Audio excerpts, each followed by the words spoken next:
3 साल से ईरान में बैठकर तबाही का प्लान बना रही थी मोसाद। एआई की मदद से चुने टारगेट, जानेंगे क्या है मामला। तो वहीं दूसरी तरफ ईरान के मिसाइल हमले से थका इजराइल का रक्षा कवच, 10 दिनों में ही स्टॉक बाकी। जहां एक तरफ ये सब कुछ चल रहा है तो वहीं दूसरी तरफ बीच जंग पड़ोसी देश ने ईरान को पहुंचाई हथियारों की खेप। ट्रांसपोंडर बंद कर चुपके से उतारे 3 कार्गो प्लेन। जियोपॉलिटिक्स में बहुत कुछ चल रहा है, जानने को मिलेगा बहुत कुछ। आइए जानते हैं इन खबरों को विस्तार से। पिछले शुक्रवार यानी 13 जून को इजरायली रक्षा बलों ने ईरान के खिलाफ तरक्की ऑपरेशन राइजिंग लायन लॉन्च कर ईरान के सैन्य ठिकानों और परमाणु केंद्रों पर ताबड़तोड़ हमले किए। इसके जवाब में ईरान ने भी इजराइल पर हमले किए। दोनों देशों के बीच जंग का छठा दिन है। अब ऐसी अटकलें लगाई जा रही है कि ईरान और उसके परमाणु प्रतिष्ठानों के खिलाफ इजरायली अभियान में अमेरिका भी शामिल हो सकता है। हालांकि जंग में संभावित भागीदारी पर अमेरिकी राष्ट्रपति डोनाल्ड ट्रंप की करीबी सलाहकारों के बीच सहमति नहीं बन पाई है। अगर ऐसा होता है तो यह युद्ध विकराल रूप ले सकता है, क्योंकि ईरान की मदद करने के लिए चीन भी तैयार है।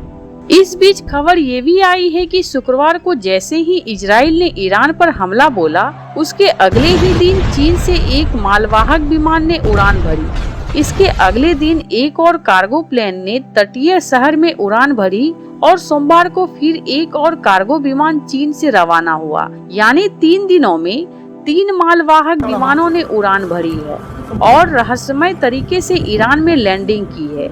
ऐसी संभावना जताई जा रही है कि इन कार्गो प्लेन के जरिए हथियार भेजकर चीन ने अपने दोस्त ईरान की सैन्य मदद की है। कुछ रिपोर्ट में कहा गया है कि उन कार्गो विमानों के डेटा से पता चला है कि तीनों विमानों ने उत्तरी चीन से पश्चिम की ओर उड़ान भरी, जो कजाकिस्तान, फिर दक्षिण में उज्बेकिस्तान और तुर्कमेनिस्तान होते हुए ईरान के करीब आता दिखता है। लेकिन ईरान के पास आते ही वह रहस्यमय तरीके से रडार से गायब हो गया था। अब इस बात को लेकर चिंता जताई जा रही है कि युद्ध के माहौल में इन विमानों के जरिए चीन से ईरान की दिशा में क्या भेजा गया होगा। इस बारे में विमानन विशेषज्ञ का कहना है कि जिस तरह के विमान का इस्तेमाल किया गया है वह बोइंग 747 मालवाहक विमान है, जो आमतौर पर सैन्य उपकरणों और हथियारों को ढोने के लिए इस्तेमाल में लाया जाता है।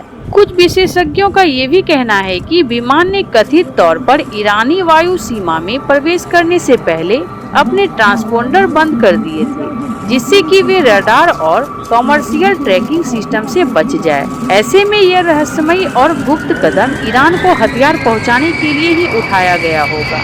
तो वहीं दूसरी तरफ ईरान के साथ जारी भीषण मिसाइल युद्ध में इजराइल भले ही ईरान के सैन्य ढांचों को गंभीर नुकसान पहुंचाने का दावा कर रहा है, लेकिन उसकी मिसाइल रक्षात्मक प्रणाली पर जबरदस्त दबाव बन गया है। ईरान ने पिछले शुक्रवार से अब तक इजराइल पर करीब 4000 बैलिस्टिक मिसाइलें दागी है। वहीं इजराइल के पास लगभग 10 से 12 दिन का ही इंटरसेप्टर स्टॉक बचा है।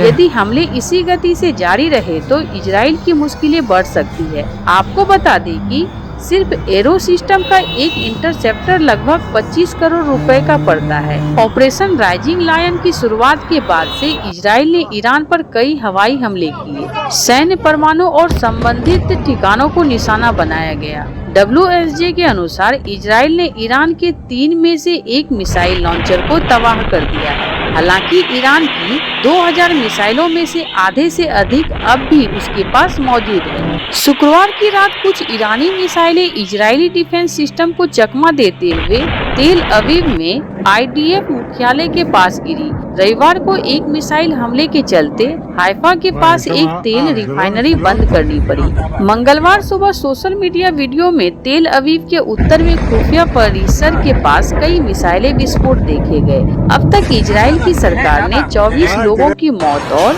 600 से अधिक घायल होने की पुष्टि की है।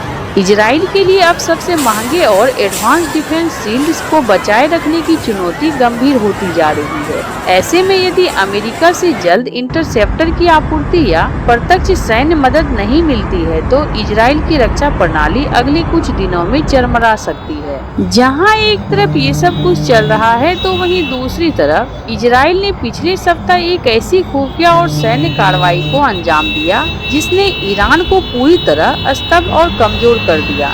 इजराइल का ऑपरेशन राइजिंग लायन वर्षों से सावधानी पूर्वक योजना और जटिल खुफिया जानकारियों का नतीजा था। इस हमले में इजराइल ने जासूसों, तस्करी किए गए ड्रोन और आर्टिफिशियल इंटेलिजेंस (AI) का उपयोग कर ईरान के प्रमुख सैन्य और परमाणु ठिकानों को निशाना बनाया, जिससे ईरान की जवाबी कार्रवाई की क्षमता लगभग बेअसर हो गई है। इजराइल ने इस हमले की नींव पिछले साल अक्टूबर में किए गए हवाई हमले से प्राप्त जानकारी के आधार पर रखी, जिसने ईरान की वायु रक्षा प्रणालियों को कमजोरियों को उजागर किया था। इस ऑपरेशन की तैयारी में इजराइल की खुफिया एजेंसी मोसाद और सैन्य बलों ने कम से कम 3 वर्षों तक सहयोग किया। पूर्व खुफिया अधिकारी के अनुसार मोसाद ने ईरान के भीतर सटीक हथियारों को तस्करी कर पहले से ही तैनात किया था ताकि हमले के समय नजदीक से हमला किया जा सके। इन हथियारों में छोटे सशस्त्र ड्रोन शामिल थे जिन्हें वाहनों के माध्यम से ईरान में तस्करी की गई थी।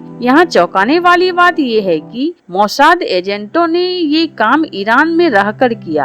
आपको बता दें कि मोसाद ने इन हथियारों को ईरान की सतह से हवा में मार करने वाली मिसाइल साइटों के पास तैनात किया, जिससे हमले की शुरुआत में ही ईरान की वायु रक्षा प्रणालियों को नष्ट किया जा सके। मोसाद की पूर्व शोध प्रमुख और अब राष्ट्रीय सुरक्षा अध्ययन संस्थान में विश्लेषक सीमा साइन ने कहा, यह हमला ईरान के परमाणु कार्यक्रम को निशाना बनाने के लिए मोसाद के वर्षों के काम का परिणाम है। कुछ रिपोर्ट के अनुसार इजराइल ने महीनों तक बम से लदे क्वाडकॉप्टर ड्रोन के पुर्जों को सूटकेस, ट्रकों और शिपिंग कंटेनरों के माध्यम से ईरान में तस्करी की। कुछ मामले में कॉमर्शियल डील के जरिए ऐसे भागीदारों का इस्तेमाल किया गया जो इन कार्गो की प्रकृति से अनजान थे, यानी उन्हें नहीं पता था कि उन्होंने जो डील की है उसके जरिए वे ईरान की तबाही का सामान वहां लेकर जा रहे हैं। बाद में ईरान के भीतर मोसाद के एजेंटों ने इस उपकरणों को एकत्र किया और उन्हें उन टीमों को सौंपा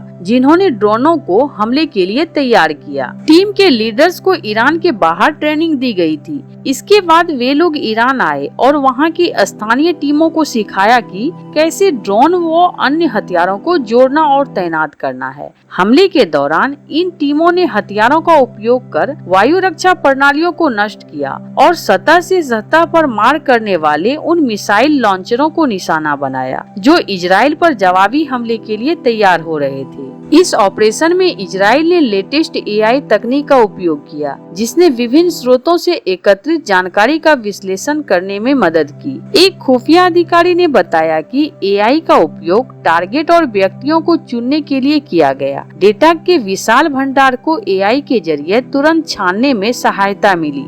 AI के अलावा मोसाद ने जासूसों पर भी भरोसा किया जिन्होंने ईरान के शीर्ष परमाणु वैज्ञानिकों और इस्लामिक रिवोल्यूशनरी गार्ड कॉर्प्स के सदस्य की पहचान की। हमले का एक अन्य पहलू ईरान के उन वाहनों को निशाना बनाना था जो मिसाइलों को ट्रांसपोर्ट और लॉन्च करने के लिए उपयोग किए जाते थे। हमले के बाद ईरान ने सोमवार तड़के इजराइल पर मिसाइल हमले की एक नई लहर शुरू की, जिसमें कम से कम 8 लोग मारे गए। हालांकि इजराइल ने दावा किया कि उसने ईरान की राजधानी के ऊपर हवाई श्रेष्ठता हासिल कर ली है। ईरान को अभी भी अपने क्षेत्र के भीतर और हमले का डर है। ओमान में रविवार को छठे दौर की वार्ता निर्धारित थी, लेकिन इजरायली प्रधानमंत्री बेंजामिन नेतन्याहू ने शुक्रवार को ऑपरेशन राइजिंग लायन को एक्टिवेट कर दिया, जिसके लिए उन्होंने पहले अमेरिकी राष्ट्रपति डोनाल्ड ट्रंप को सूचित किया था।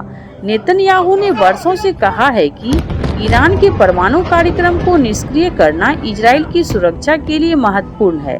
इससे पहले इजराइल ने ईरान की यूरेनियम संवर्धन क्षमता को पीछे धकेलने के लिए कई कदम उठाए थे। ऐसे आपको क्या लगता है इन सब मामलों में? आपकी क्या राय है? कमेंट कर जरूर बताएं। जल्द मिलते हैं अगले वीडियो में नई खबर के साथ।